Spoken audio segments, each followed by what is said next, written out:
if you're starting or you're thinking of starting your genealogy research, please do this before you jump on online databases to start doing your tree or to start doing research. And this is why.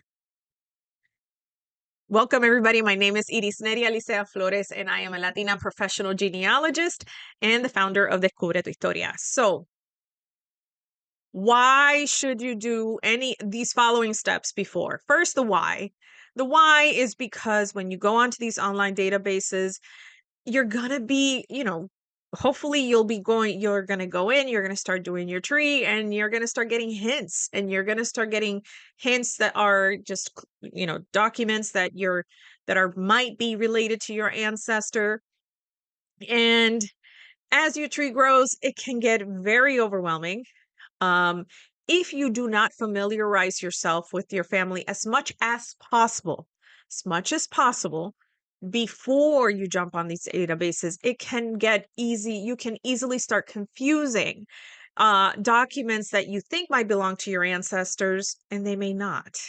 And that's when you start opening the doors to attaching ancestors or building a tree that doesn't necessarily have the people that you actually descend from. So this is why it's important to do. Granted, I do know that for some people is not easy, but just keep this in mind. So first you want to, what should you have? First, what should you have? Have a notebook. Bring a notebook. Whether it's on your laptop, have a document, a Word doc, start a folder. I'm old school. I like having my notebook to jot down things.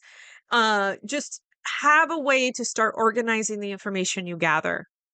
Start talking to family if you can, possibly, because at the end of the day, with a genealogy tree, you start with your generation, your parents, and then if you're able to, your grandparents, and if you are able to gather some information on your great grandparents, great.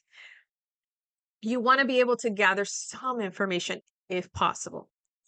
And so have some questions for your family members. Ask them, so you can start familiarizing a little bit. Where were they from in the country that you are going to be researching in? So if you're in Puerto Rico, what town of Puerto Rico? What municipality?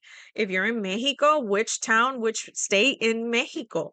And so on and so on. So you really do have to, if it's possible, to get as specific as possible for the area that you're researching in. It is best because things can vary and when I say things, I mean documents. The availability of documents can vary from town to town in a country.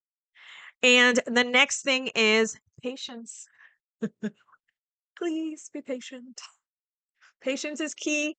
Have patience. This is not a race, it is a marathon, and take your time because you're going to be doing this for a while. So just take your time, do a little bit at a time, do a family unit at a time. In other words, parents and kids and grandkids, do those focus in by family unit. So you can get as much as you can out of, or as much information as possible. So, but anyway, any questions you have, let me know. But please, if you do these things, you're going to get familiar with your family, and you're going to be able to determine and have more of build a critical mind as far as once you go into these online databases and you start seeing these documents that are going to start coming up, and you're going to be able to read them and say, wait, no, that does not belong to my family member because this is the same name, but they're from this town, which is over, it gives you a little more of a it gives you that eye to really tell and get to know your family. So get to know as much as you can.